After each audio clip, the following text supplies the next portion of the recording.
Welcome to the What Really Happened radio show. For the America First, Second, and Third. Here is your host, Michael Rivero. And aloha, America. Welcome to our show today. It is Friday, October 2nd, 2015. Thank goodness it's Friday, Pauhana Friday, going into the weekend here. We have got lots and lots of stuff to talk about today. The phone lines are open, 877-300-7645, 877-300-7645. Daniel is sitting in our control room today, twiddling the dials, keeping us out of trouble, ready to answer the phone when you call on in. Quick reminder, on Monday's program in our third hour, Richard Gage of Architects and Engineers for 9/11 Truth will be our on-air guest to talk about their latest documentary and this tour they are doing through the southwestern United States. We've got the poster up there with all the scheduled appearances, and if you can get to one of these, you really need to. We'll be talking a little bit more about that later in the show. Before I get into the news here, however, Barack Obama is on TV with a press conference talking about education reform and all this other stuff, and of course taking out time to justify why the United States wants Russia to get out of Syria, and he made this comment about how Russia is propping up this regime that the vast majority of the Syrian people hate. Well, I have two responses to that. First of all, Assad won his last election with an 80% majority. And I dare anyone to show me a U.S. politician who has accomplished that number, even with all the vote fraud that we have going on in the United States of America. Second, if the Syrian people hate Assad, let the Syrians deal with it. Because everybody who is in Syria right now trying to overthrow Assad came from somewhere else. 95% of the Free Syria Army is not Syrian. These are all hired mercenaries. It's another U.S. coup d'etat against the country. It's a violation of international law. It's a violation of the United Nations Charter. Now, the corporate news today, when they're not giving Obama his camera time here for the teleprompter in chief, they're still going on and on about yesterday's tragic shooting at the community college up there in Oregon, and they're out there, so, the gun grabbers are going ballistic. See, we've got to take the guns away. Guns are bad. Guns are evil. Guns are doing all of this. And they're trying to make a big deal over the fact that he was targeting Christians during his rampage. One website actually put up a story identifying the shooter as a black Muslim, which, if you understand Islam, they always change their names, and this guy didn't. And it turns out, no, he's not Muslim. We don't know why he targeted Christians. It was a matter of record that he was strongly opposed to organized religion. I don't know. Maybe he's one of the kids who got molested by the priests. Somebody ought to be asking that question. Now, what was really interesting is last night the New York Post had this story out about the shooter, and they included a comment that students' cell phones were confiscated on their way to the buses to be taken to the fairground.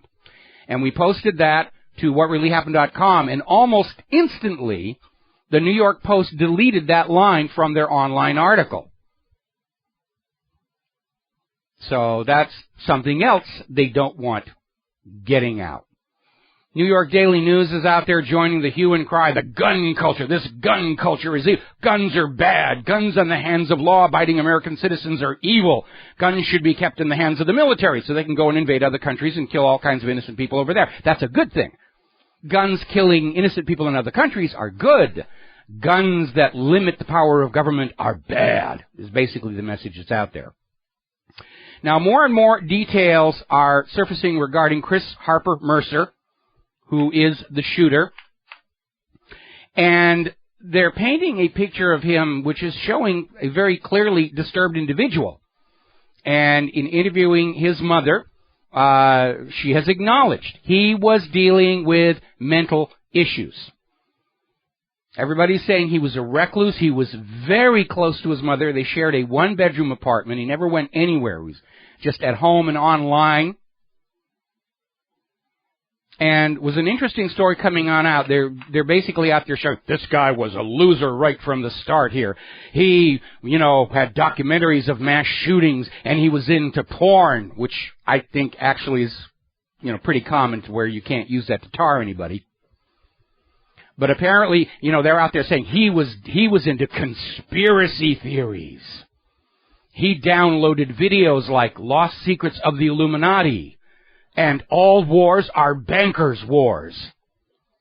I've seen that documentary. No wonder he went cuckoo. So we're getting our 15 minutes of fame because they actually mentioned it by name. All wars are bankers' wars. Now, they're starting to identify the victims of the shooting, and I'm looking at this article over in the Daily Mail in Great Britain. Isn't it funny? We're getting the information from the British press before it's here in the American corporate media, and they're confirming the shooter had Asperger's syndrome, had to go to a special needs school for people with emotional difficulties. And let me be very, very clear about this. I do not have a problem with preventing people with this degree of obvious mental instability from obtaining a gun. My problem is the government uses the crazies to justify taking guns away from perfectly sane Americans who have done nothing wrong at all. And clearly, again, this is a mental health issue. It's not a gun issue. It's a mental health issue. We still don't know what this guy was doped up on, but we did put up a new documentary just out, Medicated to Death, SSRIs and Mass Killings. It's well documented. These prescription psychiatric medications can trigger mass violence and suicide. By the way, Paxil is under fire right now because 14 years ago there was a study that claimed Paxil was safe and effective for teenagers. Been all kinds of suicides and now they've gone back and looked at the data and said, oh, gee, I guess the data shows that it actually is something teenagers shouldn't have after all. It's amazing here. By the way, it has been confirmed. 1 week ago, there was an active shooter drill at that school in Oregon. We're beginning to see the repeat of an all too familiar pattern. Now, countering the gun grabbers, the citizens of that town of Roseburg, Oregon, where this all took place, says this shooting shows why citizens should be armed.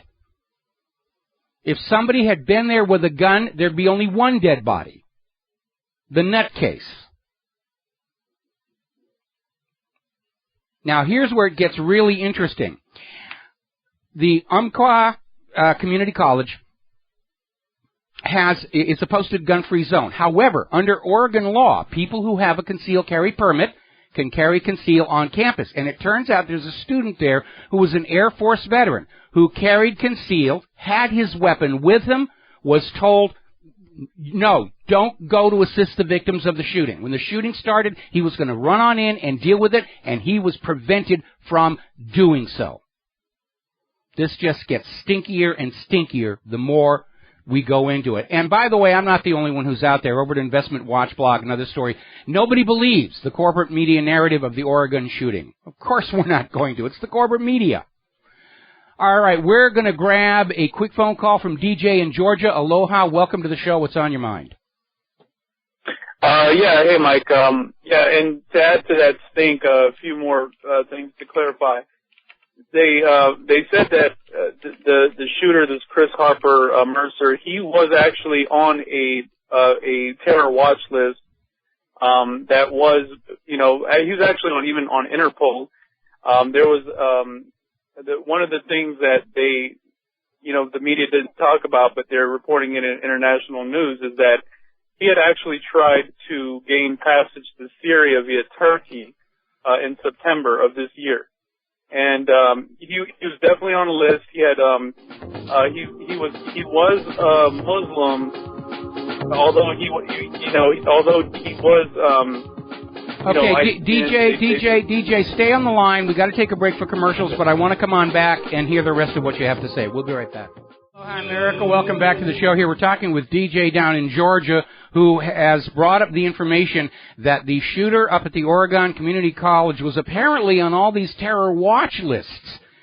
And it kind of makes you wonder, what is the value of all these terror watch lists and no-fly lists and all the rest of it if they have the guy identified and he still goes on to do the shooting, unless, of course, most likely theory, they wanted him to do the shooting in order to push the gun grabber agenda. I mean, looking at this guy, you know, mental issues, loner, on meds, he's the perfect candidate to recruit to be a patsy. And remember, somebody pointed out that on this chat room in the city of Roseburg, where Mercer was spending a great deal of time, there were other people on that chat room, anonymous, urging him to do this.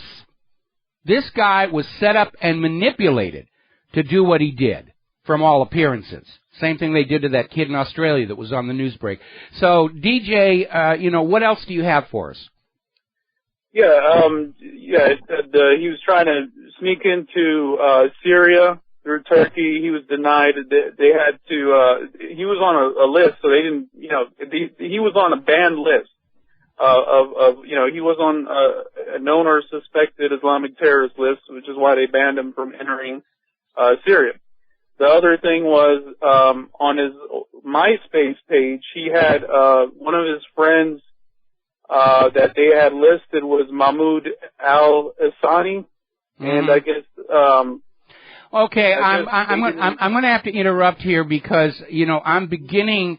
What the person you're describing is inconsistent with what we're being told by the people who knew him up in Roseburg, that he was basically stayed at home and he never went out. And we need to be very careful because everybody with a political axe to grind is going to be leaping on board to try and exploit this. Yeah. In his speech yesterday, Obama actually came out and said, it's his right as president to politically exploit this situation, which is what he proceeded to do. So we need to be very careful about what's showing up on social media to try and reinvent this guy into something useful for somebody's agenda. So thank you for the phone call. We're going to let you go. We're going to grab, I guess it's an anonymous call from somewhere east of the Rocky Mountains. What's on your mind? Okay, you remember how when Monica Lewinsky came out from her testimony and there was nobody there to cover her story because cruise missiles were blasted off? Yes. Okay, well, yesterday the media was diverted from talking about it was the first day that you could go out in Oregon and buy Brussels sprouts without a medical permit. Yeah, that's a good way to put it there. Plus, apparently Oregon was actually on the verge of loosening up their gun laws even more. And isn't it amazing how these mass shootings always turn up in states that are just on the verge of loosening the gun laws, and then, we've got to flip the story. We've got to go back to being a repressive, tyrannical dictatorship for the children, or whatever else they're going to say. Well, isn't it called dropping the hot potato within like 4 minutes to go? Yeah, basically that's a big part of the propaganda, is to tarnish the agenda so that people stop supporting it. Okay. So how's the radiation out there in Hawaii from Fukushima? Well, airborne, I'm not seeing anything. I don't have the equipment to analyze fish or water, and my equipment won't detect alpha radiation, which is a big issue there. That's an expensive piece of kit. That's like about $400, and I just don't have that right now. Okay, thanks a lot. All right, thanks an awful lot. There we go. All right, now, already gun owners of America have come on out criticizing Obama's speech yesterday, blatantly political, pushing the gun grabber agenda, and calling him on 10 specific statements he made that are absolutely inaccurate. And one of the statements he made was how if we ban all guns from everybody, we'll all be safer. And that's nonsense. 90% of first responders surveyed say that the way to stop the mass shootings is to allow potential victims to be armed. I mean, look at the official U.S. government method of dealing with the mass shootings. We're going to put up a sign saying, this is a gun-free zone. They had one at this college. The Department of Homeland Security put out a video and a booklet, how to deal with an active shooter situation in your school. Hide under a desk, like bullets can't go through that cheap furniture, and try and stab the shooter with scissors. Did any of that work yesterday? Of course not. because it's from the United States government. It's just absolute, total nonsense. Criminals will never obey the gun laws. History has shown when you have more restrictive gun laws, it is the law-abiding citizen who is disarmed and made a potential victim. It looks like our government wants us all to get killed. I'm sure the gun grabbers are out there somewhere saying, how many more people do we have to murder? I mean, how many more people have to die before you will give us all your guns? And they keep targeting assault rifles. The weapons that could be used in an insurrection against an abusive government. And by the way, that is the reason for the Second Amendment. The Second Amendment is not about hunting. It is not about target shooting. It is about giving a central government a reason to leave we the people alone. But the focus is always on assault rifles and high-capacity magazines. Even the FBI admits 5 times as many people are killed with knives than with assault rifles. But because one guy goes off, clearly a mental issue, and he shoots up a school, they want to take guns away from all the law-abiding citizens. This is like looking at the statistic that medical mistakes kill 400,000 Americans every single year and saying we should just shut down all the hospitals and doctors' offices. I mean, that is how absurd the idea really is. But they're out there pushing it as hard as they can. But nobody believes the official story. We have reached that stage in the decay of our nation where nobody believes what the government and the corporate media are saying. That's actually a good thing. A skeptical people are a free people. And we recognize what's really going on. The government is well aware. They have pushed the people of the United States of America to the breaking point. And they can't stop pushing because they're all slaves to the private central bankers, and they've got to figure out a way to take more away from you to give to the bankers. And they know at some point there's going to be a breaking point. And that's why they want you disarmed, so that they can come in and take your gold, your silver, your children for more wars of conquest, get you to give up your nice home that you worked and bought and paid for, and get you to live in a modified shipping container. Agenda 21. People won't do what we think they should do until they're perfectly helpless. Take away their freedom to say no. It's not in the Bill of Rights, I will grant you, but the most fundamental right of any people is the right to say no.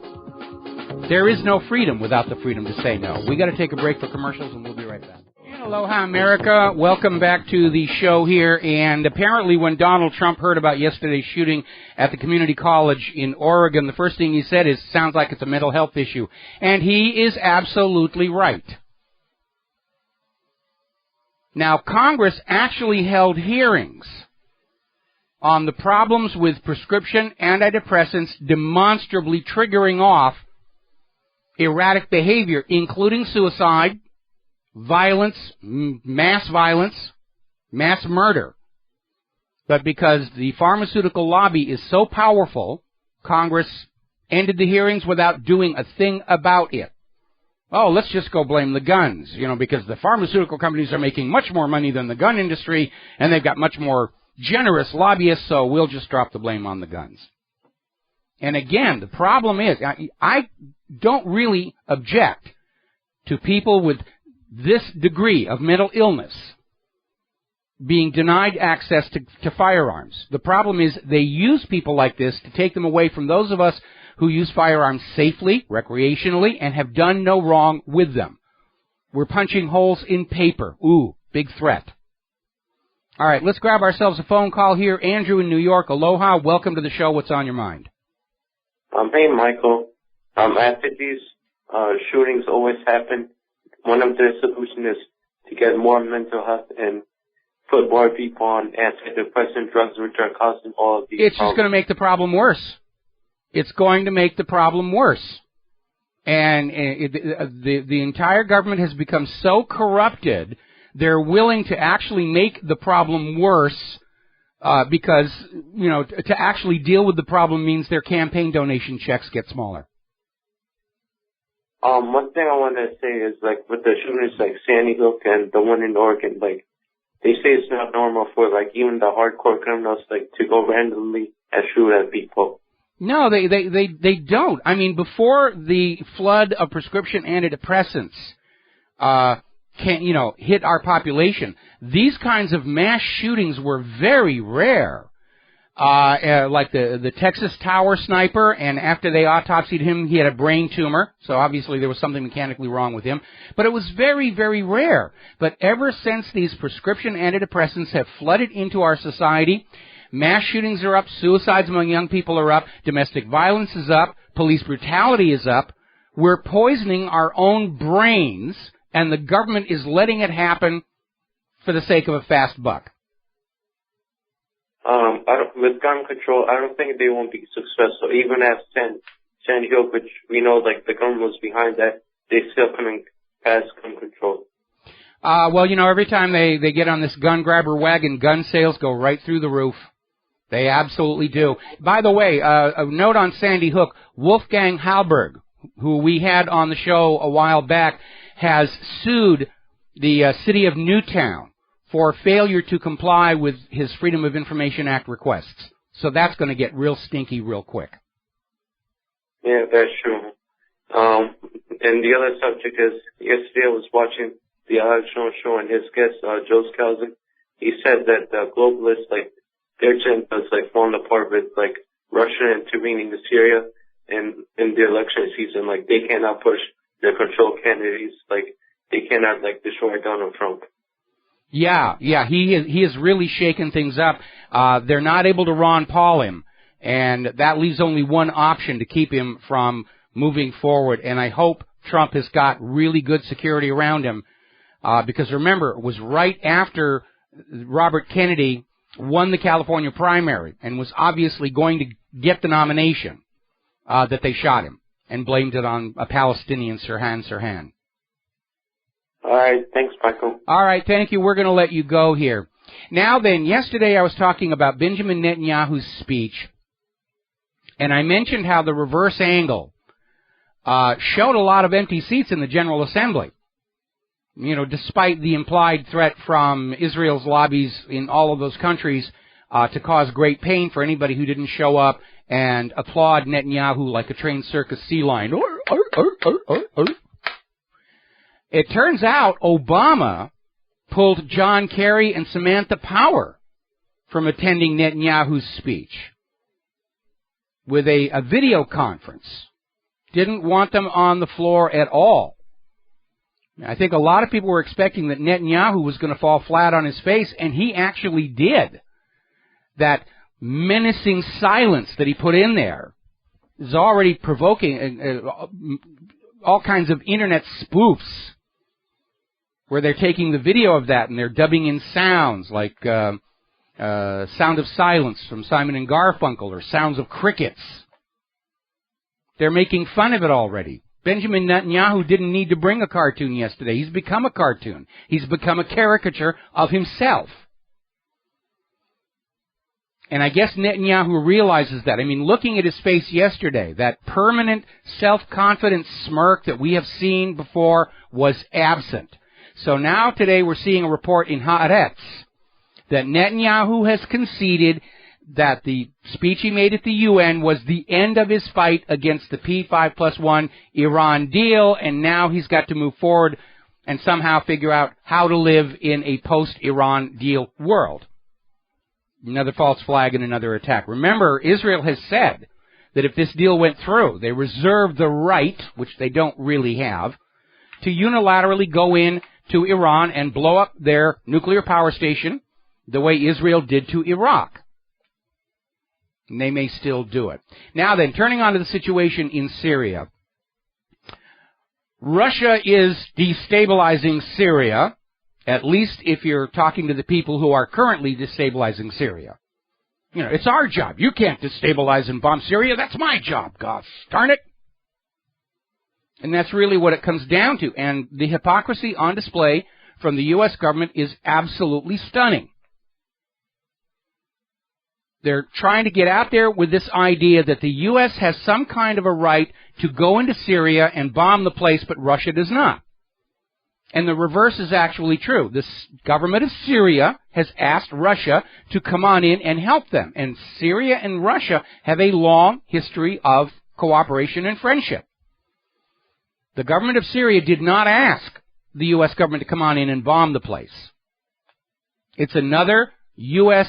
overthrow, and they've botched it horribly, just like the one they did up in Ukraine, the one they've done in Iraq, that's falling apart.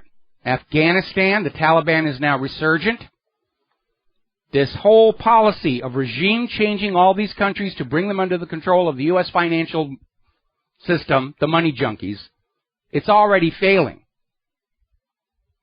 Now, Russian jets have carried out 18 sorties against 12 terrorist facilities over the last 24 hours, and they're still going on. Interesting little story out of Sputnik News. The ISIS militants in Syria have started moving their families over to Iraq to keep them safe from the Russian airstrikes. Funny how they didn't feel they needed to move their families to Iraq when the U.S. was supposedly bombing ISIS. Kind of an interesting little thing there, don't you think? It's got to be a real shock to them. They're actually being bombed. They're running around there with their silly little head coverings and saying, wait a minute, you're not actually supposed to be shooting at us. We're just actors. Now, Russia is making tremendous headway in Syria, but saying that they could continue airstrikes and support for as long as 3 to 4 months. They don't want to put a deadline on it, timeline. Of course, the faster that Russia succeeds in driving ISIS and Al-Qaeda out of Syria, the more embarrassing it is for the United States government. Because Russia is doing what the U.S. government claimed it was doing for the last year, and they're doing it in a matter of weeks. All right, we got to take a break for commercials. We'll be right back. Hi, America. Welcome back to the show here. Obama is still on TV, and now he's trying to defend Hillary Clinton, saying that she is not half-baked in her approach to foreign policy.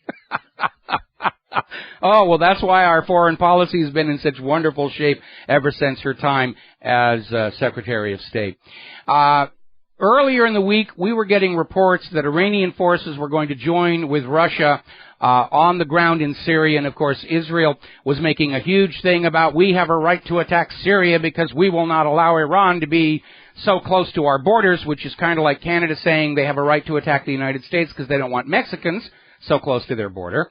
But it turns out it's another piece of misinformation. Iran is saying, no, we have not sent ground troops to Syria, at least yet. Basically saying claims that Iranian troops are on the ground in Syria are outright falsehood and lies. And given that it was not Iran who was telling that whopper about Saddam's nuclear weapons, they get the benefit of the doubt in this. We're going to grab ourselves a phone call here. Johnny in Syria, or about Syria. Aloha, what's on your mind? Hello, Michael. Yeah, Barbados is a long way from Syria. Okay, yeah, it looks like Daniel kind of mistyped something there. Gosh darn that keyboard. Every time we get tired, it starts making mistakes. Yeah, I just want to give you a heads up.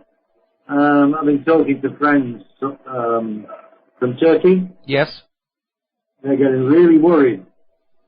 Well, they really ought to, because right now the main thrust of the Russian and Syrian counteroffensive is toward that northern border with Turkey. Yeah, what I was informed of was that when it started 2 or 3 days ago, there was a trickle of these al-Nusra jihadis over the border into Turkey. But since they've been hit, these main depots and headquarters, that trickle has turned into a flood. Which I predicted was going to happen because they're hired mercenaries. They're not there for a cause. They don't want to die. They want to be able to spend all the money they've been making. And yeah, now that they're actually being shot at, they're going to bail. And they're going to take all those U.S. supplied weapons and they're going to be able to sell them on the surplus market under the slogan, never fired, only dropped once. Well, apparently, this person who I was talking to is really worried because these people are hired mercenaries and they don't know where they're going to go and what they're going to do in Turkey. It may even destabilize that part of Turkey, because at the other end of the nation, the Kurds, who have now been buoyed by this Russian intervention, are also making headroads.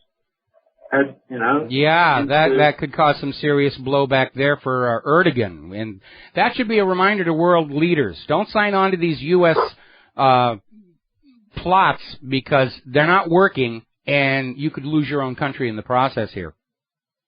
Well, it's amazing to me. I've been listening to the reports from the Pentagon and various places, and it's a joke. They're in a total panic. They've got no idea, no plan. They don't know what they're doing. Because the whole Syria operation was a staged theater piece all along.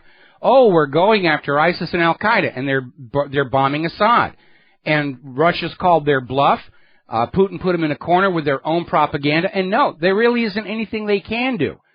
Nobody is buying that the U.S. has any kind of justification for being in Syria in the first place, let alone going on in there and saying we're going to force Russia to leave. Well, if you see, if you could only read the blogs in the newspapers in Britain and Europe, you would be amazed. Putin is now man of the year, without a doubt. Absolutely. He's emerged as a global statesman. And I think one of the reasons we're seeing such a panic in Washington, D.C. is they just lost that illusion that the United States is still ruler of the world. And what they say goes. And Russia just stood up and said, no, actually not. You're not allowed to do whatever you want. You're not allowed to violate international law. You're not allowed to violate the sovereignty of nations that have done you no wrong. And Putin's entire point rests on accepted international law and treaty obligations and the Charter of the United Nations. Putin is right, Obama is wrong. Period. End of discussion. Well, if you look at the approval rating in Russia of Putin, it was 83%. I think it's going to go through the roof now.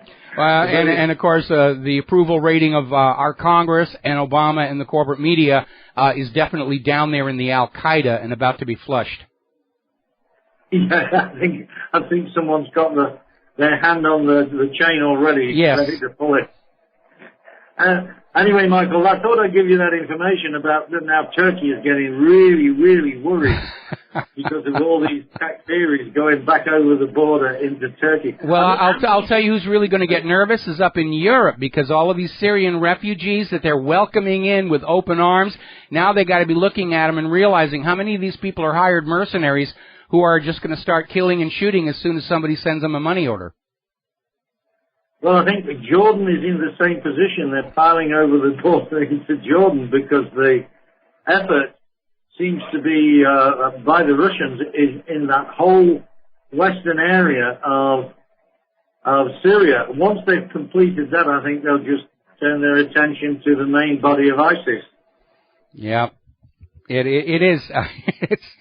I'm laughing. I mean, I shouldn't because so many people are dying and losing their homes, and it is a humanitarian disaster. But I'm laughing at how the U.S. government and the neocons and the Project for the New American Century just cooked up this wonderful little plan of how they were going to conquer the world, and they didn't think it all the way through. They didn't evaluate all the possible consequences. They didn't look at worst-case scenarios. They just said, if everything breaks our way, it will be wonderful. And, of course, that was unrealistic. A lot of wishful thinking. And I can understand why Obama's up there trying to defend Hillary Clinton because her term as Secretary of State is where much of this came out of. And as Syria implodes, people are going to be saying, Hillary got us into this mess. Well, I'm wondering, Michael, now that Iraq has joined this Iran, Russian, Lebanese, Syrian, if you like, coalition, that gives Russia a land route from Russia direct through Iran, Iraq, straight into Syria. They don't need to fly everything in there. They can now convoy it in. Yeah, absolutely. And, it's interesting you mentioned that because earlier in the week there was a comment from Sergei Lavrov that if Iraq asked for Russia's help to deal with ISIS and Al-Qaeda in Iraq, Russia would be agreeable, and today Iraq said, yeah, that's a good idea. Let's talk about it. Well, actually, I believe it was a day or so ago I read it, but the reason that Iraq said yes to Russia, according to their prime minister, was because the American effort was ineffective. Of course it's ineffective. It was supposed to be ineffective. So there we have it. the neocon plans are falling apart as we speak. I love it. I absolutely love it. All right, well, listen, John in Barbados, I need to let you go here. We're coming up on the top of the hour, and I want to get to a few more things. We've got a lot of talking points to get through today, so thank you for the phone call here. Now, Ukraine and Saudi Arabia are out there. We also join with the United States to oppose Russian operations in Syria. So all of the obedient U.S. puppet regimes are now fully on display for the world to see. And nobody's taking them seriously either, because we know Saudi Arabia is not foolish enough to go into actual combat with Russia, and Poroshenko can't. Any conflict between Ukraine and Russia, he is counting on Europe coming on in and saving his bacon, and Europe is already saying, I don't think so. Now, the U.S. is trying to cut the Europeans out of potential Syria peace talks, because, again, the goal is to impose a U.S. puppet government on Syria once Assad is out. And the U.S. is now back to saying that's a precondition for any kind of peace. Except that Russia is bringing peace to Syria. They've got their own no-fly zone, and that's got everybody up in arms. John McCain is out there saying, we've got to start shooting down the Russian planes. Sarah Palin's out there saying the same thing. Carly Fiorina. They're all out there. I think we ought to take all these people saying we got to go to war with Russia, give them all day-glow orange jumpsuits, rifles and parachutes, no ammunition, and just parachute them into Moscow and let Putin deal with the mess. We got to take a break for our top-of-the-hour commercials and news, and we'll be right back. Aloha, America. Welcome back to our show, hour number 2. The phone lines are open, 877-300-7645. Daniel is still in our control room, ready to answer the phone when you call on in. Now then, I want to do some flashback articles, and I'm putting a bunch of them up. Story that appeared a while back on WorldNet Daily. Blowback. U.S. trained Islamists who joined ISIS. This attempt by the United States of America to draw a big black line between ISIS and Al-Qaeda and the friendly rebels supported by the U.S. who are trying to overthrow Assad on behalf of the United States doesn't really work. They just switch sides. They put on different costumes. Another story that was in Russia Today. Plane drops of ammunition helping to reinforce ISIS. And there were videos showing these aircraft dropping these supplies with English markings on them. Another story, the same thing. Australian National Review. Why are the U.S. and U.K. planes dropping weapons for ISIS? Just a giant fraud. Now then, let me ask you a question as Americans. How would you feel if Mexico gave weapons and cash to U.S. street gangs so they could overthrow the U.S. government and put a pro-Mexican junta in its place? Now you know how Syria feels about the United States. That's exactly what's going on. Paul Craig Roberts has a new article out there. Putin calls out Washington, basically saying, you created this mess. And he's absolutely right. The U.S. government created this mess in the Middle East because of this policy of trying to reinforce Bretton Woods and the petrodollar at the point of a bayonet, or the point of a bullet. Now, earlier in the show, I was commenting on this report about how ISIS are now sending their families out of Syria into Iraq, and how they didn't feel they needed to do that when it was the United States. You got to start looking for these contrasts, because there's another article over in Russia Insider that has pointed out a very strange thing seems to be going on with U.S. satellite photos, because the ones that the U.S. is showing from inside Syria of the Russian presence on the ground, they're crystal clear and they're sharp and they're in color and you can see fine details.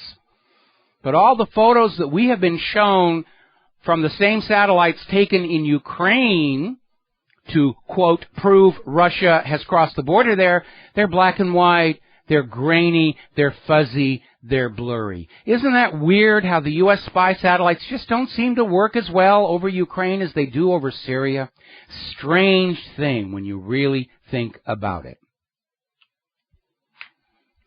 Another article coming out of Consortium News, Obama's self-deceit. And they're basically talking about, here we have a president who was given the Nobel Peace Prize before he did anything in office. He's ordered military strikes on 7 countries. Unprovoked acts of aggression. And he dares to chastise Russia and China by saying they're not following the rules of international behavior. Obama's out there saying Russia cannot bomb Syria. That's my job. Going to file a union grievance, I guess, here. Jeb Bush is out there trying to regain some ranking in the polls. He's got about a month left before his supporters start dropping him. And he's out there with his fist in the air. The USA must show strength to stop Putin. And amazingly enough, Hillary Clinton seems to have forgotten that she's a Democrat. She's also siding with the neocons, saying that we've got to have our own no-fly zone and humanitarian corridors, and we've got to stop the carnage on the ground. Well, Hillary, you started it. You wrote about it in your book, that the goal of all of this, when you were Secretary of State, was to get Assad out. What was the best way to do it? And they've botched it. And anybody who's a Democrat needs to look at this statement by her, because she's shown that Republican versus Democrat really is just an illusion. There's the conquering war hawks, and there's the rest of us who believe in peace through commerce.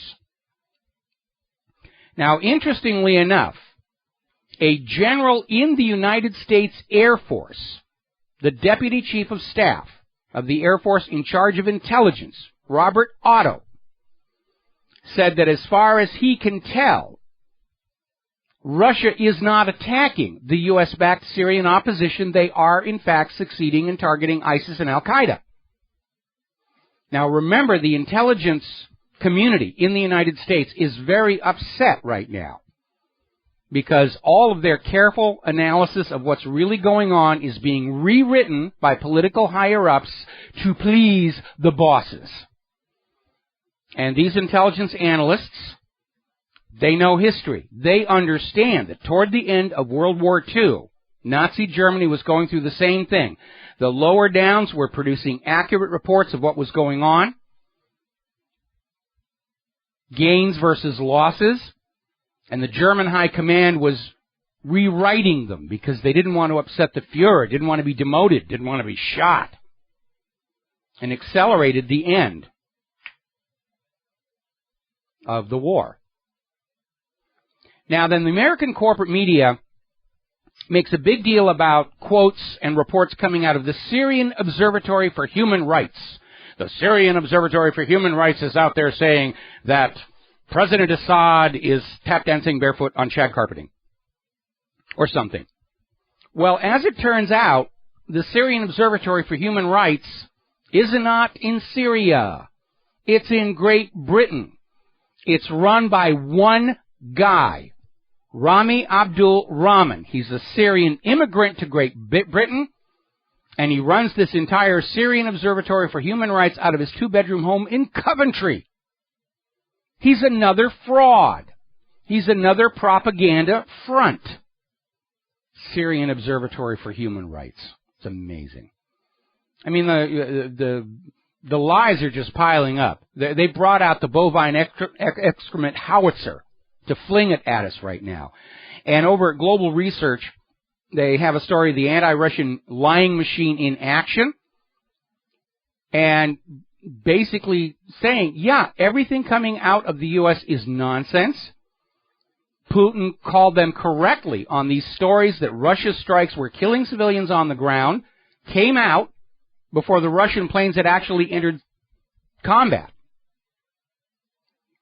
And again, there is that hypocrisy that when other countries are killing civilians, it's a big deal in the corporate media, but when American strikes are killing civilians, it's just collateral damage. You shouldn't care about them. That's what they get for standing next to a terror suspect. And when the double standard and hypocrisy gets that obvious, people start tuning out.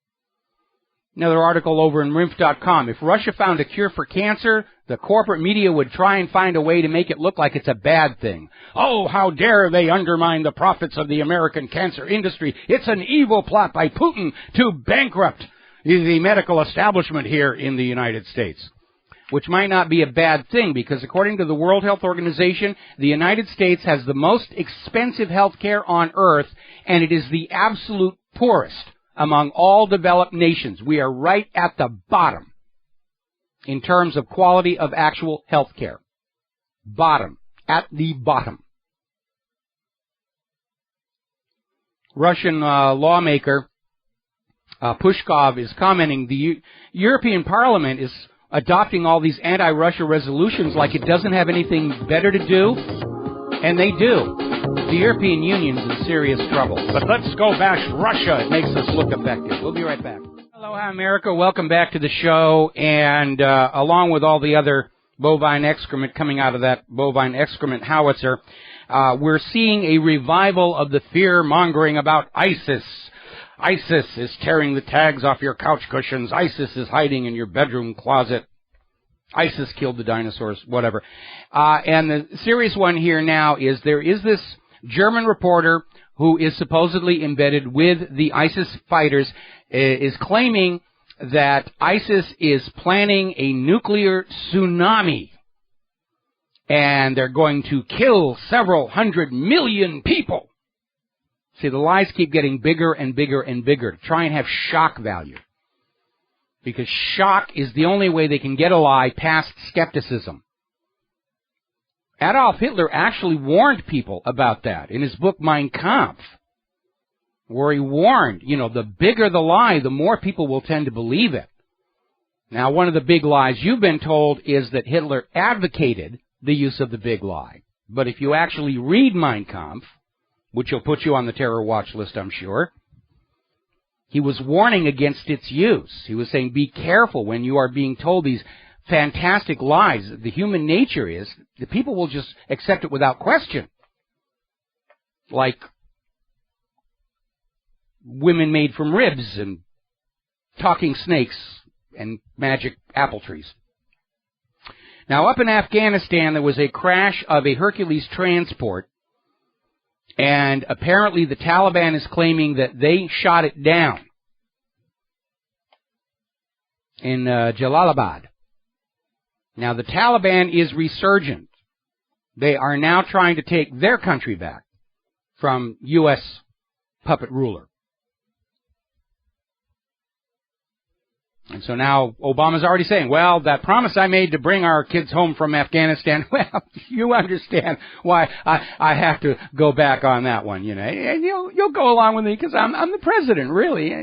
Your job is to just support me no matter what idiotic things I'm doing here. Apparently, a drug enforcement agency informant turned whistleblower has blown the lid off a plan by the Drug Enforcement Agency to destabilize Bolivia's government using bogus indictments for cocaine trafficking. So having learned nothing at all from the meltdowns in Iraq, Afghanistan, Libya, Yemen, Ukraine, the U.S. government is still out there trying to destabilize and regime change countries down in South America. Now, amazingly enough, turning over to Yemen, Saudi Arabia has somehow managed to convince the United Nations to drop their inquiry into human rights violations caused by Saudi Arabia in Yemen.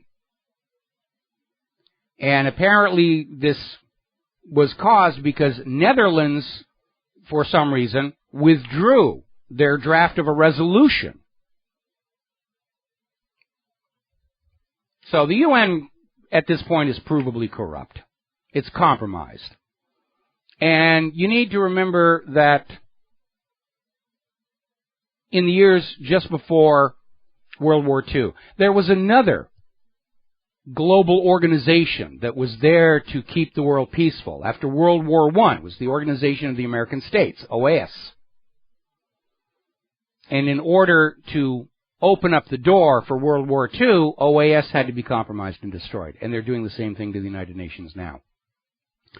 Meanwhile, Barack Obama has moved to dismiss a case brought against him regarding some innocent people killed in the U.S. drone strike.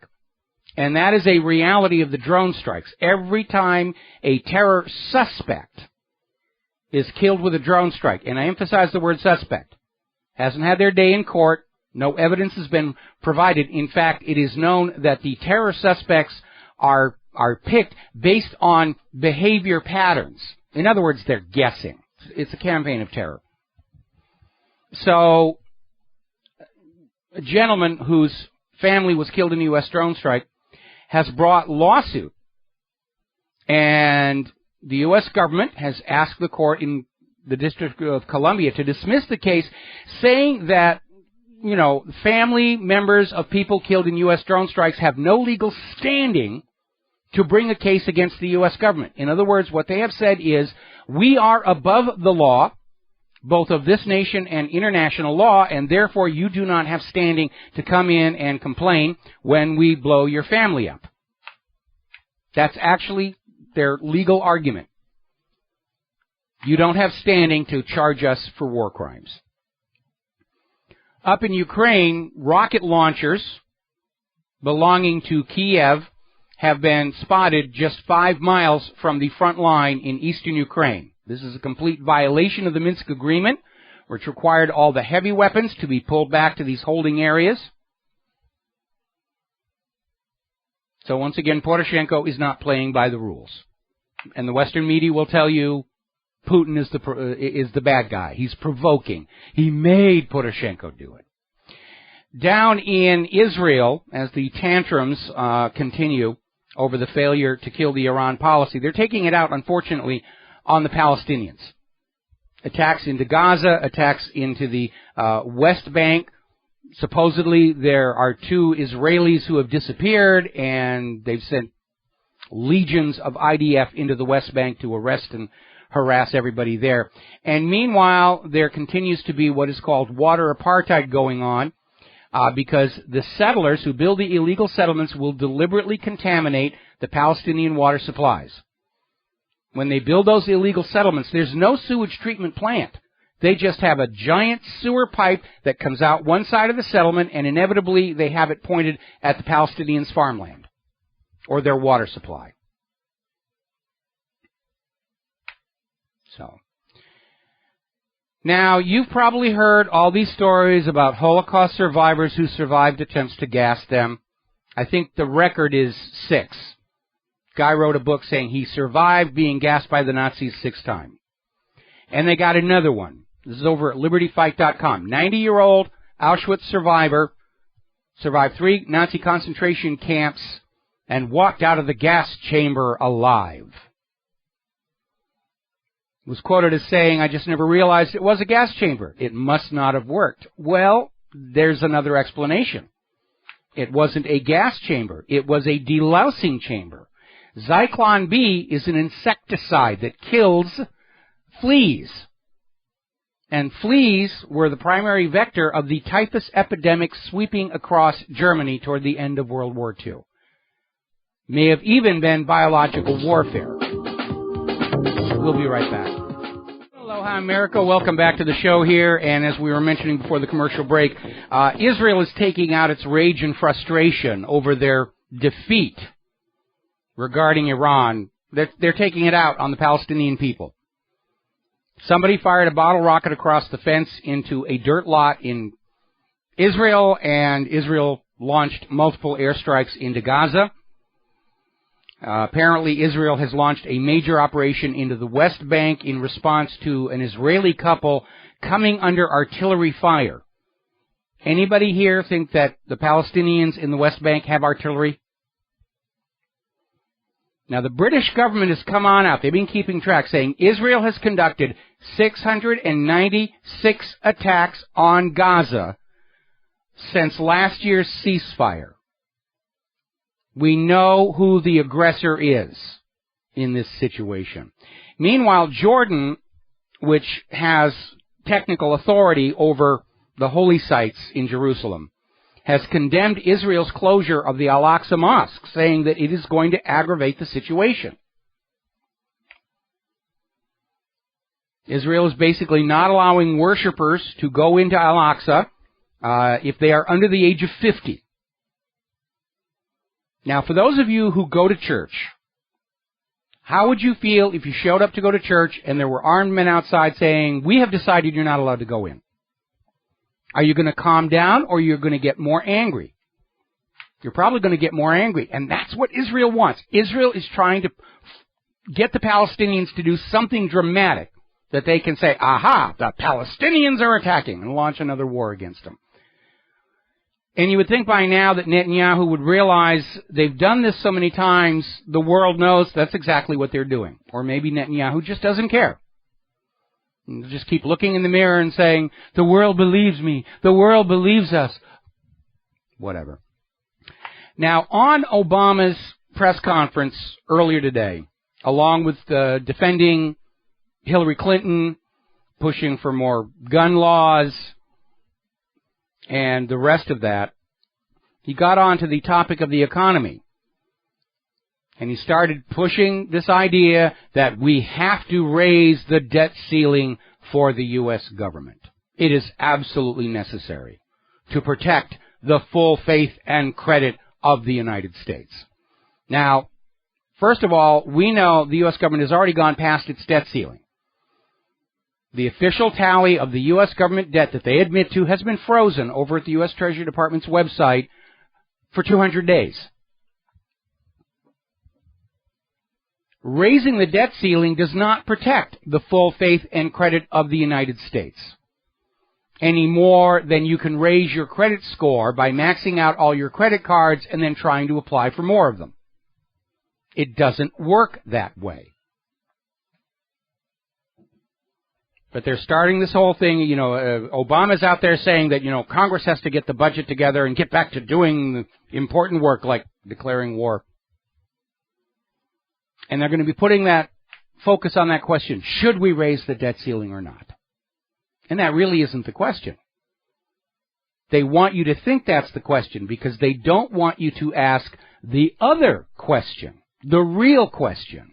Why, when the Constitution authorizes the U.S. government to create and issue an interest-free public currency as a public utility, does the federal government persist in borrowing currency at interest from a privately owned central bank? That is the question all Americans should be asking. That is the question you should be asking of all your friends, family, co-workers, students, everybody you meet. Now, when this country started, after we'd fought a revolution to break free of private central banking, the U.S. government created its own money, spent it into circulation to buy what the government needed. The currency would flow through society, supporting commerce without accruing interest charges. Then the government would tax it back by the same amount to balance the books and close the fiscal cycle. And it works. It really works for the people and the country. A public currency is a public utility. But the money junkies that own the private central banks can't stand that. Their model of the world is that everybody should live in debt servitude to them. A new feudalism, a new serfdom. And they have worked very hard to destroy the American financial system, to bring them back under the slavery of private central banking. They did it with the first Bank of the United States, the second Bank of the United States, and then the third Bank of the United States, which you know as the Federal Reserve. And it's not actually a part of the federal government. It's no more federal than Federal Express. And that is the question all Americans should be asking. What is the federal government, which is authorized by the Constitution to create interest-free money, doing, borrowing money at interest from a privately owned central bank? Plunging us all into hopelessly unpayable debt for generations to come. Now, you've probably heard a lot of people saying how nothing backs the U.S. Federal Reserve notes. Not backed by silver, it's not backed by gold, not backed by anything. That's not accurate. The Federal Reserve note is backed by your slave labor. where the government is promising to take money away from you without giving you anything in exchange for it, in order to give to the money junkies at the private central banks to make good on this debt that was created out of thin air for that express purpose. Raising the debt ceiling is just an attempt to kick the can down the road. But if they do that, I'll tell you what's going to go on here. We're rapidly reaching a point. We're already at the point. The rest of the world doesn't want to accept U.S. Federal Reserve notes anymore. They're not holding their value. And everyone that tries to move away from the dollar gets attacked. But that's only going to buy the U.S. financial system a little bit of time.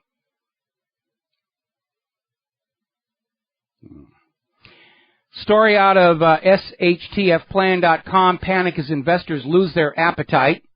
They're talking about market jitters. Now, the market has had a very bad quarter. The plunge protection team did succeed in having a happy ending for the Friday. That's always been their tradition, to massage the market, to have a happy ending on Friday so the money junkies can have a relaxing weekend thinking everything is just fine. But U.S. hiring slowed in September. The jobs numbers were a lot worse than they were expecting.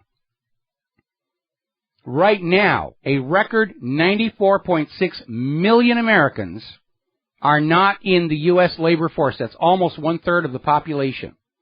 Now, the Federal Reserve has an explanation. These people don't want jobs. There's no unemployment problem. They just don't want to work. That's all it really is. I think that's the Federal Reserve's let 'em eat cake moment. The jobs aren't there. So, of course, let's bring in all these illegal immigrants from Mexico and Central America and all these immigrants coming from the areas the U.S. is bombing and load them onto our economy as well. August factory orders fell 1.7%. That's a significant drop. In theory, retailers should be ordering, taking delivery of the merchandise they're hoping to sell during the holiday shopping season, which is now officially underway. The U.S. Mint is seeing record silver sales.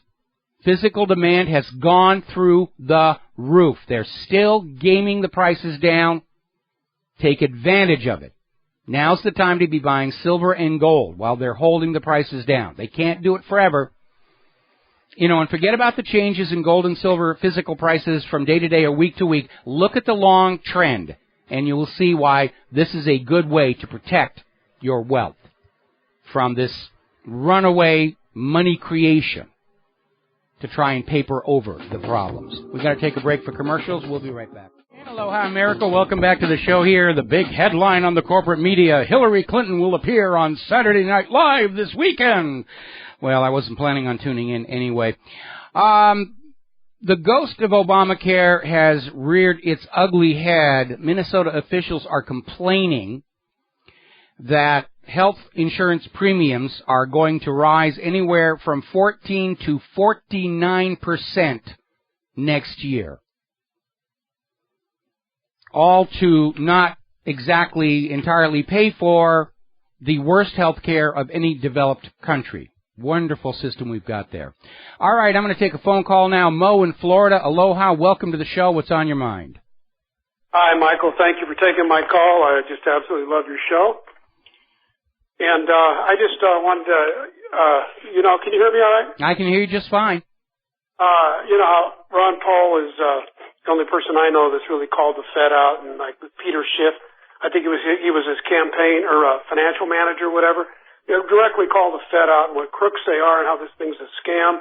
1913 and on, the creature from Jekyll Island. But, you never hear, at least I haven't, maybe you have, you never hear Donald Trump talk about it. I know he's, if he's got one thing going for himself, he's in business. He knows finance.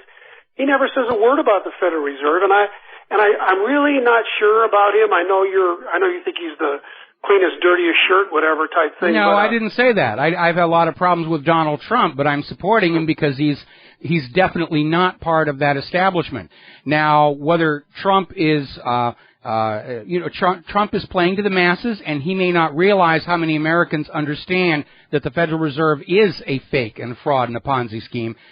He may also be very sensitive to the fact that presidents who stood up to the private central bankers do get shot at, and he's probably already worried about, all the people who are already thinking about a lead pellet as a solution to his ascendancy.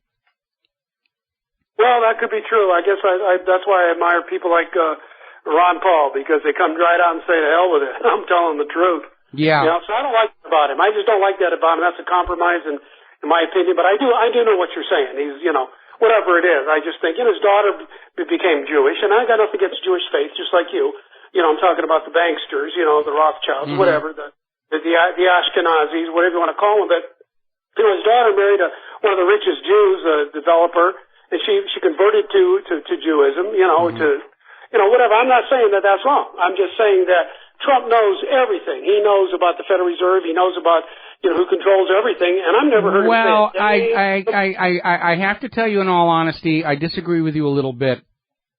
Based on some statements he's made, especially his falling for that whole nonsense about Obama not being born in the U.S., which has now been confirmed as having been created out of thin air by Hillary's campaign back in 2007, 2008.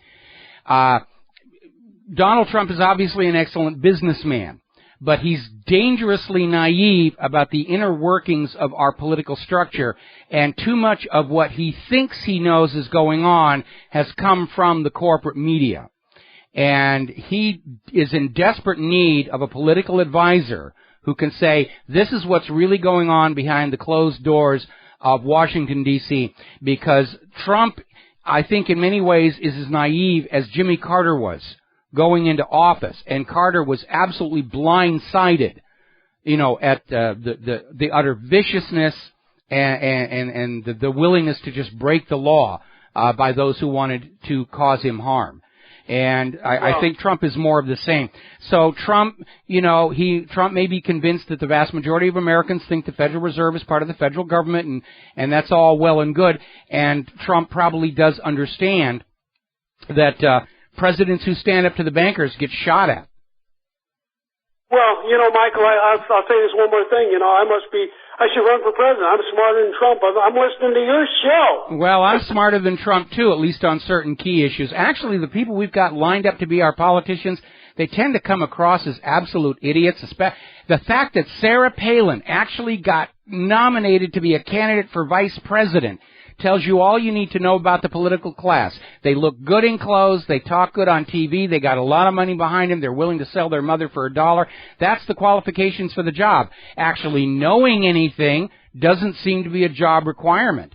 And it's kind of interesting. When you go back and you look at the United States when it started up, the government was made up of people who actually knew how to do things.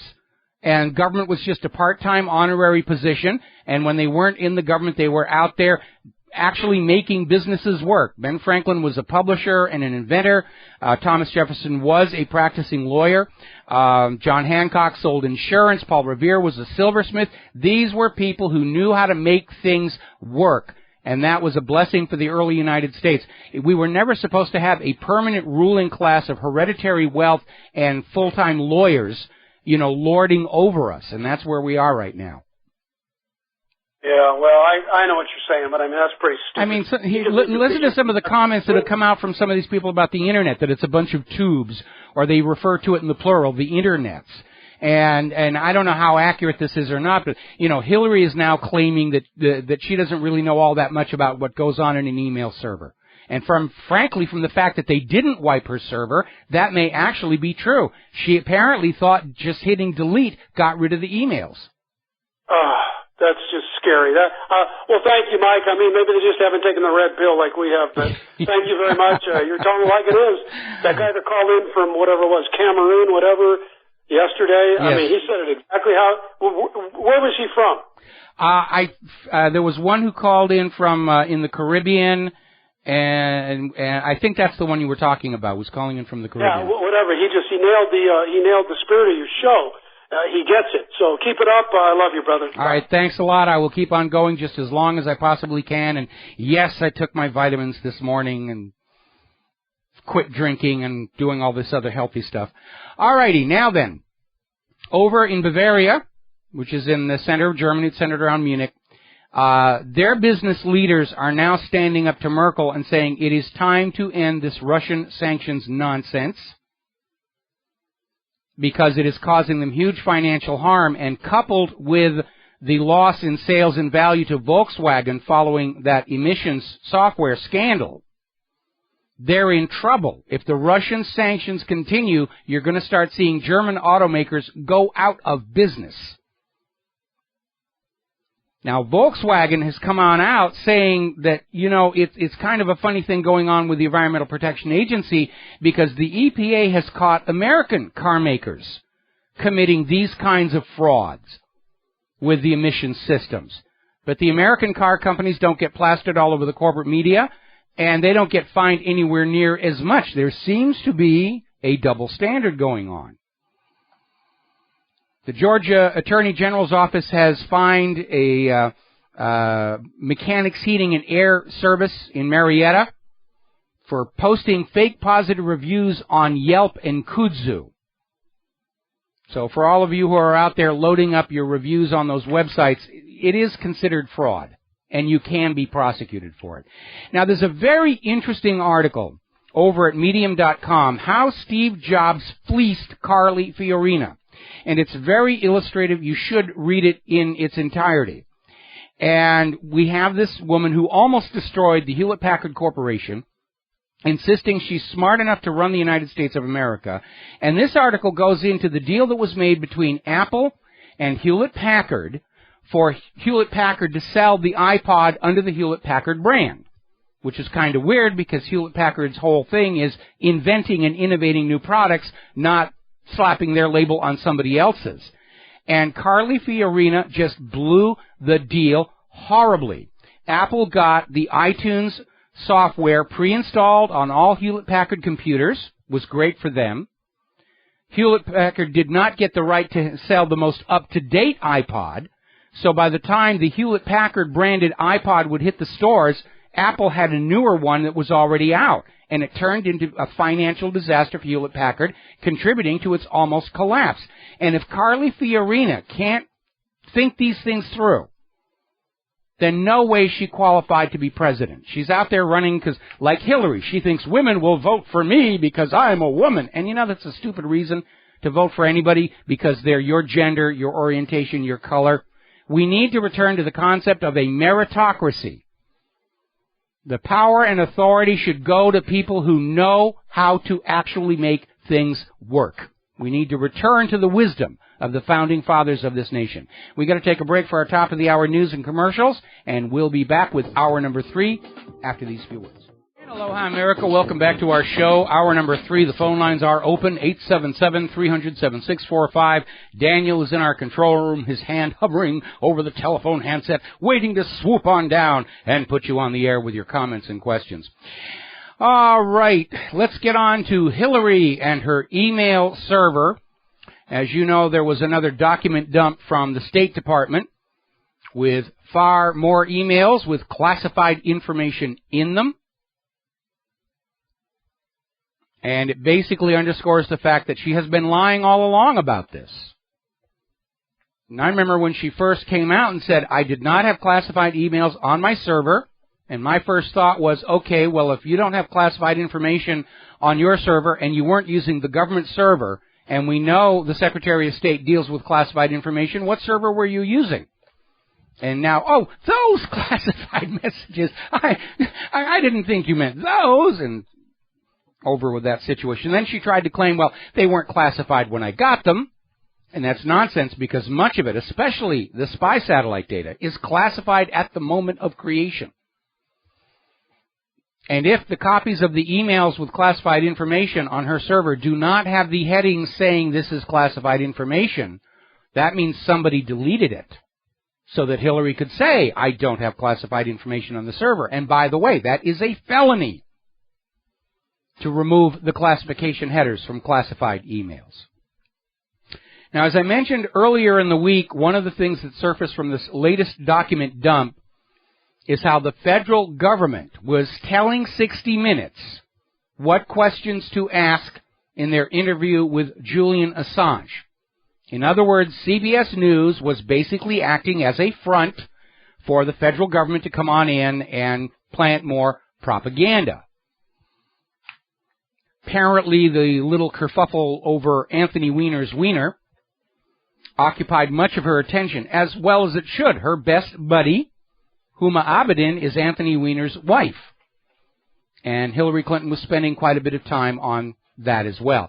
Now, another email has surfaced that is going to get Hillary in trouble with her LGBT supporters.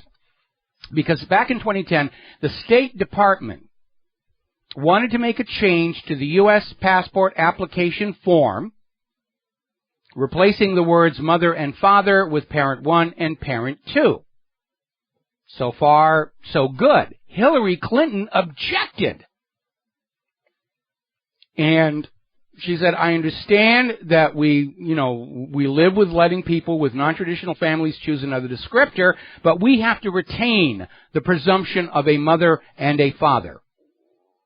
And apparently the State Department reversed itself and went back to the mother and father designations. And the LGBT supporters, who are a mainstay of Hillary's campaign, are going to be a little upset about that. So at this point, there has been so much that has come out about Hillary and her server. We need to kind of step back and recover the overview of what's going on. And as a matter of fact, one of the articles we have posted at WhatReallyHappened.com is a little laundry list that you can tape to your refrigerator of exactly what's been going on.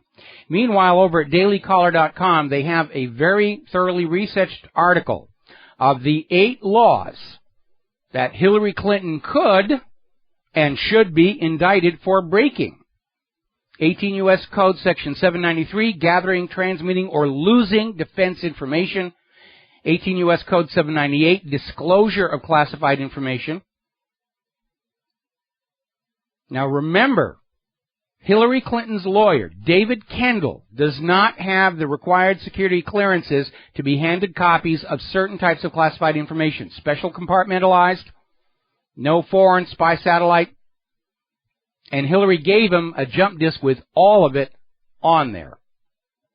U.S. Code Section 1924, unauthorized removal and retention of classified document material. When Hillary Clinton ceased to be the Secretary of State, she's required to go through a process of surrendering back to the issuing body all classified documents. And yet, they're still on her server 2 years after she quit being Secretary of State. 18 U.S. Code Section 207(1)B, concealment, removal, or mutilation. Goes on down the list. 18 U.S. Code Section 64, public money, property, or records. 18 U.S. Code Section 1505, Section 1519, Section 1031, 1343, 1346, Section 371, conspiracy to defraud the United States, which she violated simply by lying under oath to the Congressional Benghazi Committee. 18 U.S. Code Section 371, conspiracy to commit a federal offense. What she did with David Kendall and Huma Abedin and others. Remember, the people who worked on Hillary's email server and had access to it, they also did not have the security clearances required to be working on a computer containing classified information. Hillary's in serious trouble. Article over in the Australian is saying Hillary Clinton is starting to look over her shoulder at Joe Biden and Bernie Sanders because they're closing on her, and far from being the presumptive Democratic nominee and possible president that everybody thought she was a year ago. She's in a fight just for the nomination itself, and she's losing. Her numbers continue to decline. And as we reported earlier in the week, current polls are showing Hillary Clinton cannot possibly win the presidency against any of the GOP poll leaders. Whether it's Donald Trump or Ben Carson, she's going to lose. She's in serious, serious trouble. Now, Jeb Bush, he who is out there screaming we should shoot down Russian planes and just bring on World War III, it'll be fun, is not doing very well in his polls. Earlier in the week, we reported that his top financial backers are saying that if he cannot turn his poll numbers around within 1 month, they're pulling the plug. Pew poll conducted between September 22nd and 27th puts Donald Trump at 25%. Ben Carson in second place with 16%. Bush is down in single digits, 4%. And the message is very clear. The American people have had it with the establishment candidates, with the career politicians. They want fresh blood in all levels of government. It's time for new people, fresh ideas. Not, let's keep on doing what we were doing before, it doesn't work, but hey, we don't have any better ideas. Meanwhile, over in Indiana, the GOP's House leader had to resign after texting a sexually explicit video of himself cheating on his wife to everyone on his contacts list. Now, this is a guy who got elected on family values. He co-sponsored Indiana's religious freedom law. Now, when the story first broke, he tried to claim that somebody had stolen his cell phone, sent out the video, and then felt bad about it and returned the cell phone.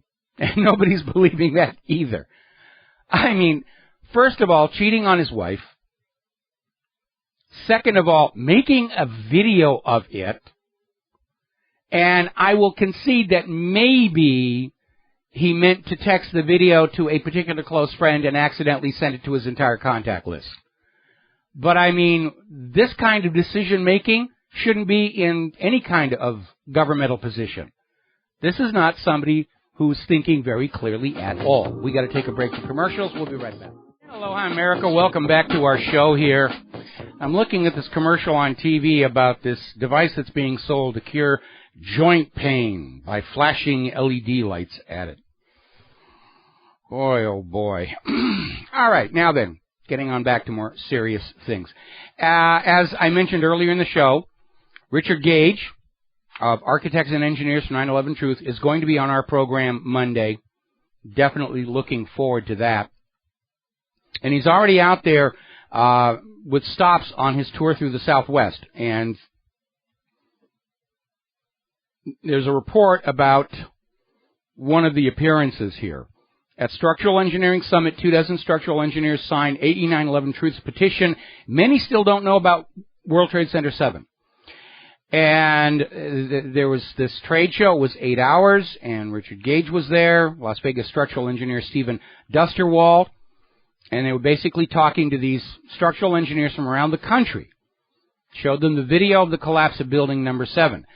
Most had never seen the video. Most of them never even heard of World Trade Center Building 7. That's been the big propaganda lie since 9/11. It's the World Trade Towers. The World Trade Towers pay no attention to this dust cloud over here. The engineers who looked at the video said, there's no question it's a controlled demolition.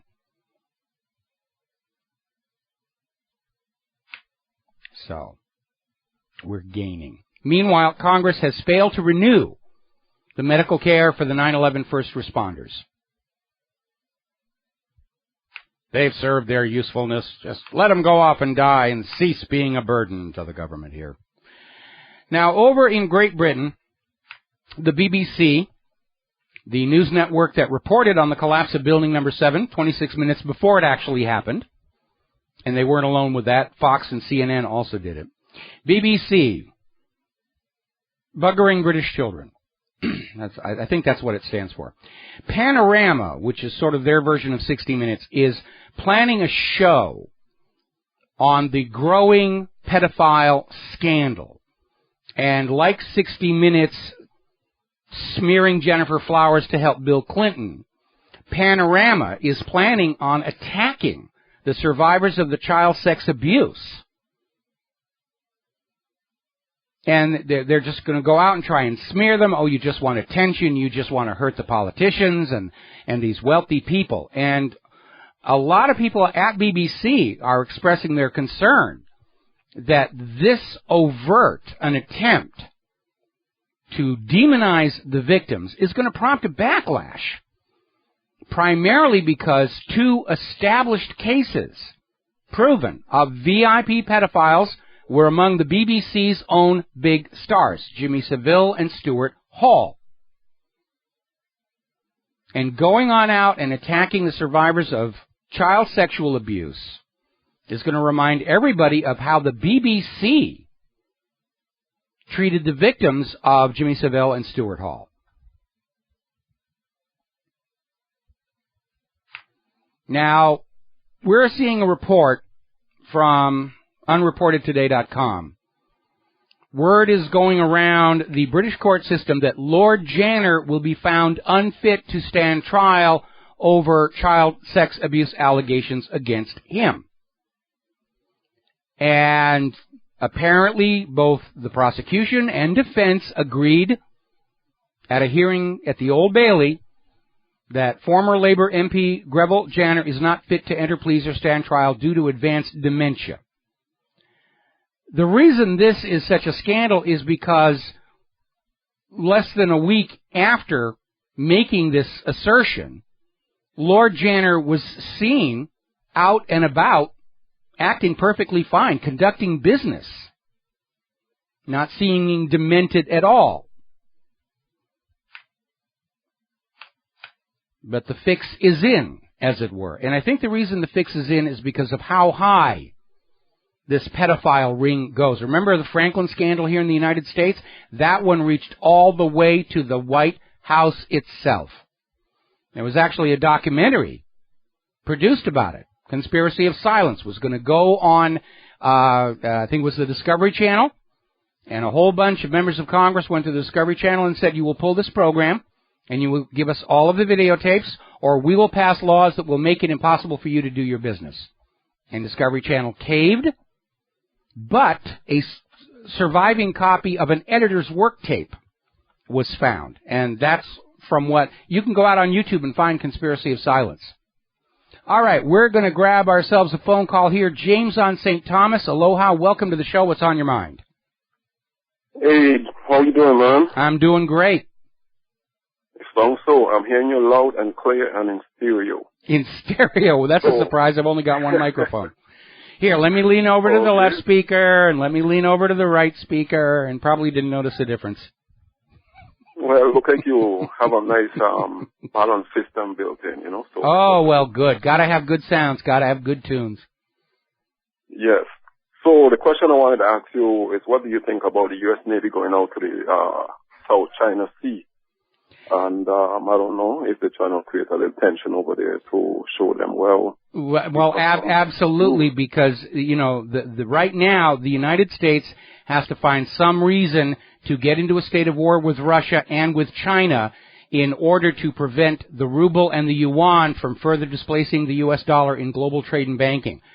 And they're trying to create a situation of a Cold War. In other words, we're hostile with each other but not actually shooting. But they're risking a hot war in the process. And in the end, it's not going to work, because even if other nations don't go to the ruble and the yuan, they're still going to be using their own currencies. We're seeing more and more nations sign treaties for direct currency exchange without going through the U.S. dollar. And so this plan to drag the world back to Bretton Woods, it's already failing, but unfortunately our government can't admit failure, and they can't turn around and go back to status quo ante without the U.S. financial system imploding immediately. Okay, so now what's going to happen with Saudi Arabia? They're going to be left hanging by themselves? It could very well be. I mean, the oil price war with Russia has seriously harmed Saudi Arabia's economy, to the point where Saudi Arabia is being forced to cash in their investments all over the world, including the United States, something like $70 billion so far. And that is that's also going to cause harm here in the United States. And then what about all those other business people within these different countries that's going out of business because they cannot conduct no business because of the sanctions? Yeah, that's very real. You know, all of these harebrained foreign policy moves by the United States, they're causing damage to our friends. They're causing more damage to our friends in our own nation than they are to the designated enemies. Huge damage to the oil industry in the United States, Canada, Venezuela, Europe. A lot of companies in Europe can't do business with Russia. They're in serious trouble. But the U.S. government's attitude is, well, it's the cost of doing business. Small price to pay to get those gosh darn Russians and Chinese. James, thank you very much for the phone. Music. Yeah. The music. So listen, you have a nice weekend, okay? And I'm going to put Vladimir Putin to run for president and you vice president. But your office have to be in Little Rock, Arkansas. All right. Thank you very much for the endorsement. We'll be right back. Aloha, America. Welcome back to the show here. And Hillary's out there making speeches about, well, anything she can think of. The Hillary campaign is trying to pretend that the email scandal is all over. It's yesterday's news, and now we're going on to our message to the women and the rest, and she's on the warpath against Donald Trump's tax plan. She's trying to pretend that this is over and done with. No way. Not until somebody addresses the question. If Hillary's use of a private, unsecured server coupled with the Clinton Foundation was a repeat of the Clintons' 1996 Chinagate Secrets for Cash scandal. Now, earlier in the program, I mentioned how businesses in Bavaria around Munich were lobbying the German government to end the sanctions on Russia because they're in serious trouble. At the time the sanctions were imposed, there were 6,000 companies in Germany doing regular business with companies in Russia, and that got cut off. And German industry, German products, the German economy took a major hit. Now we're seeing a story that just came out of Russia Insider where the German government is saying, yes, it is time to stop this sanctions nonsense and go back to making some money. Peace through commerce. And the only people who are opposed to peace through commerce are those who want great wealth without having to actually make anything for it. The money junkies. Now here's a very interesting story coming out of the Jewish Times. The FBI, according to a whistleblower, the FBI destroyed evidence of Medicaid fraud totaling some $40 million among residents of Kirvas Joel. This is a predominantly Hasidic village outside the town of Monroe. And the FBI said the evidence was not collected with an official investigation, therefore we had to destroy it. Now, something is going on here because police will accept evidence from any source. If there's a chain of evidence, if you've got the bloody knife, this idea that evidence that isn't acquired in an official investigation has to be destroyed doesn't pass the smell test. We're looking at $40 million in Medicaid fraud. And the FBI said, nope, nothing to see here. Weird. Now, you remember a while back there was this horrible, horrible incident down in Georgia where a no-knock raid against a suspected drug house, which turned out not to have any drugs, was authorized. And the police went in and kicked down the door, and in the process, they threw a flashbang grenade through the window of the house, which landed in a baby's crib, permanently maiming the child. Almost killed him. Now, Sheriff Joey Terrell was the law enforcement officer who authorized the no-knock raid. And then he apologized and said he was going to pay the family's medical bills. Then he changed his mind when he saw just how much those bills were going to be. Because the baby's face had to be rebuilt. Well, apparently Sheriff Joey Terrell has himself been shot in a domestic violence complaint involving another police officer. A lot of people may say there's a little bit of cosmic justice in there. I think the more careful observers are going to say the police have been retrained, reconditioned to be a culture of violence.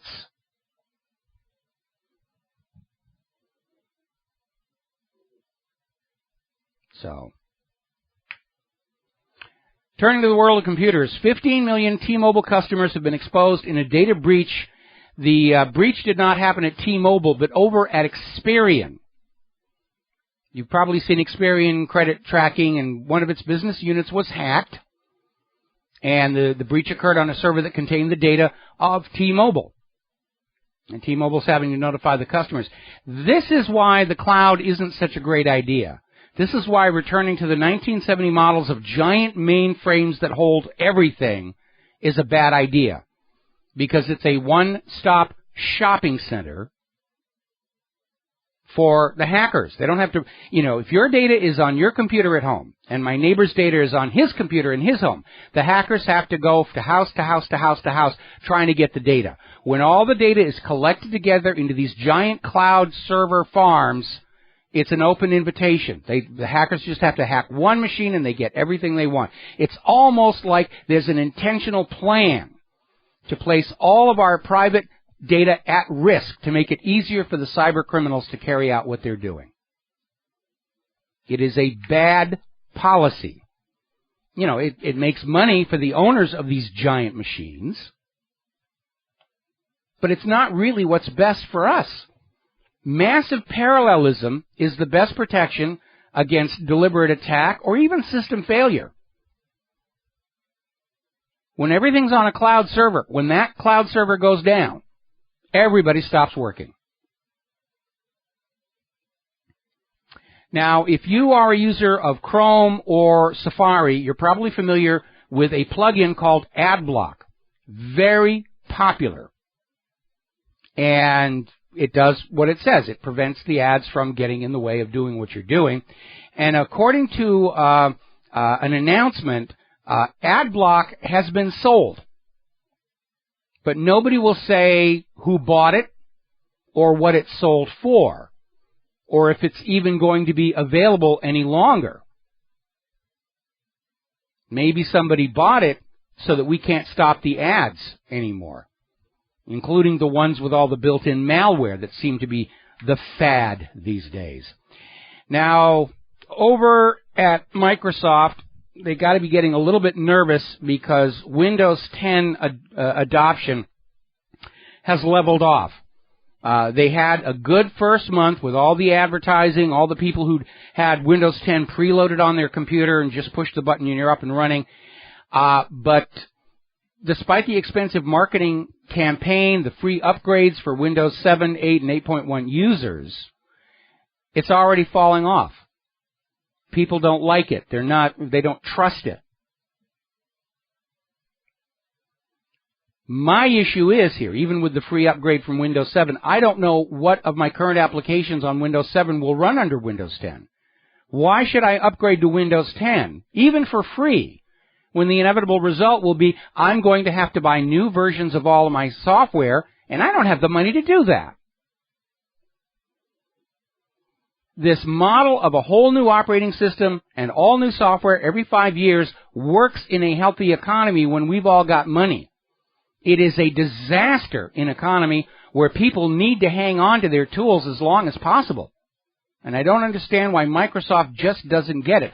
Along, of course, with this disastrous relationship with the National Security Agency, which has led other countries to fund development of their own domestic operating systems. It really is not well thought out. And yes, I understand the government arm-twisted Microsoft and arm-twisted Apple and arm-twisted whoever's managing Linux to put all this spyware and backdoors in there, which has made our data more vulnerable out of the government's paranoia that we don't love them anymore. But it's bad for business at a time when we can't afford those kinds of losses. We're going to take a break for commercials. Back with our last segment after these few words. Hello, hi, America. Welcome back to the show here, and we're talking about codes and encryption and security and privacy.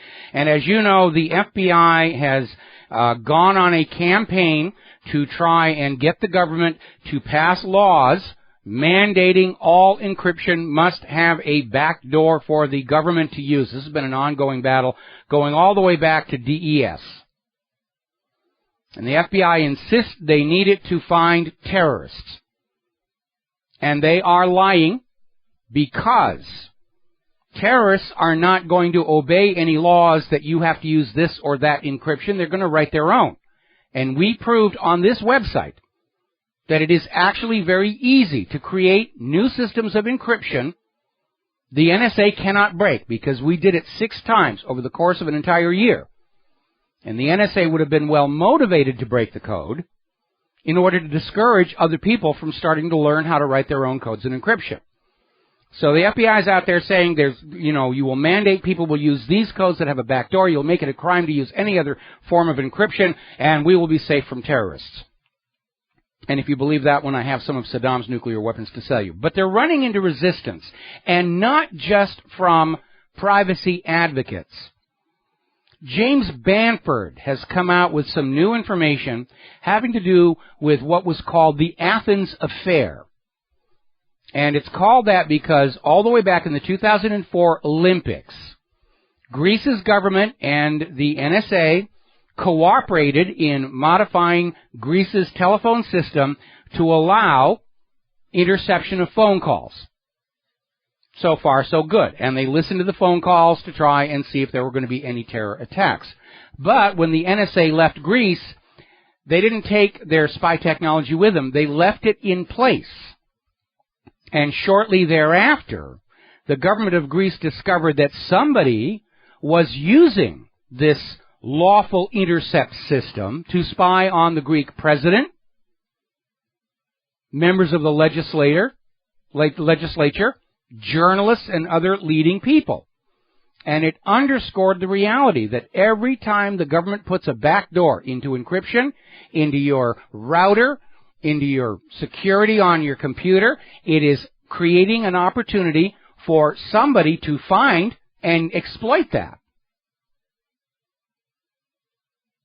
And so there's a big debate going on right now that maybe because it's not going to find the terrorists and because it's actually making all of our data more vulnerable, that maybe this was a bad idea and it's time to change that policy.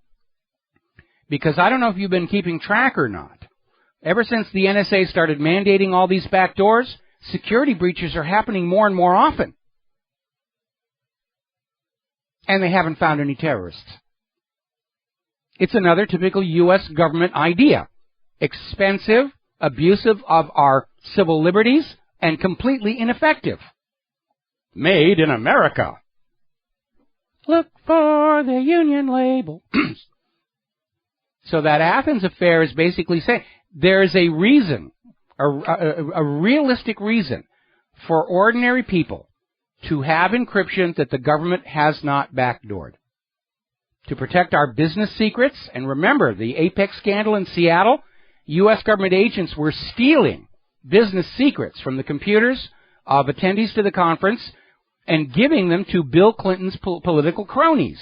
That's not law enforcement, it's not anti-terror, it's cybercrime, paid for with your tax dollars. Now, interestingly enough, Symantec has discovered a new virus which apparently seems to be all over the planet, and they're calling it the vigilante virus because this virus goes into your system, cleans out any malware it finds, and locks the device down against future attacks. Now, Symantec is cautious, saying that obviously with this virus there, it could open a porthole for this virus author to use, but so far they've been monitoring this YFATCH, is the actual name of this, for months, and they haven't found a single sign of malicious action. Somebody somewhere decided to deal with the malware their own way, and they put out their own antivirus, which sounds like a really good idea. Funny how the NSA never thought of that. Little story that came out of Investment Watch blog, and actually this is data from the CDC's National Health Nutrition Examination Survey, has found that inorganic mercury in the blood of Americans has risen 900% over 6 years. Now, when they say inorganic mercury, they're talking about mercury that is metallic in form or is in a chemical composition that did not come from a food source, and your body can't process it or get rid of it. And that's why the blood levels are going up. How do you get inorganic mercury in your blood? Vaccine preservatives. And remember, the CDC got outed for faking a report saying that mercury preservatives in vaccines are not connected with autism. But even setting that aside, mercury contributes to mental instability. We may have a second culprit, along with SSRIs, explaining why Americans just seem to be going wacko. Have you ever heard the phrase, mad as a hatter? Or in Alice in Wonderland, the character of the Mad Hatter? You ever wonder where that comes from? It's actually based on fact. Because a long time ago, before it was understood what was going on, milliners would use mercury to prepare fur to be pressed into felt. Putting the fur in the mercury would cause the little scales on the strands of fur to stand up, where they could be tangled much more easily and create the felt. Exposure to the mercury would make these hatters go insane. That's the origin of that phrase, mad as a hatter. And now we're finding out from the CDC's data that the inorganic mercury in our blood rose 900% over 6 years.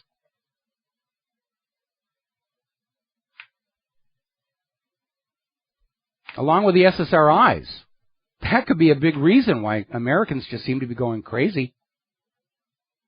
We're poisoning ourselves in the name of a fast buck. We're driving ourselves crazy. We'll just blame the guns for the whole thing here. Poland has now joined the list of European Union nations banning GMO. Another story coming on out here. As you know, not too long ago, it came out that university professors who are out there extolling the virtues of GMO and glyphosate were actually being funded by Monsanto. A conflict of interest that was never made public when they would go on TV or write magazine articles saying, you know, I've looked at GMOs and they seem perfectly cool to me. Well, as the investigation into this expands and more Freedom of Information Act requests are extracting information, they're finding out that corporate media journalists have been making the same deals. They're getting money under the table from Monsanto to go out and be prostitutes for Monsanto's propaganda, telling you that GMO is safe, glyphosate is safe. All those people who are holding up pictures of, tumor-stricken rats, they're just tinfoil hat conspiracy wackos. You shouldn't listen to them. And apparently the scandal has hit corporate media outlets like the Washington Post, the New York Times, Discover, Slate, Nature, and numerous so-called science websites. Now, some of them do acknowledge they're being paid for by Monsanto. Others do not. There's the music. Time for me to get out of here, get something useful done with the rest of the day. Have yourselves a very good weekend. Please talk to your friends and family. Share them with them what you know. We'll be back on Monday. Aloha, America.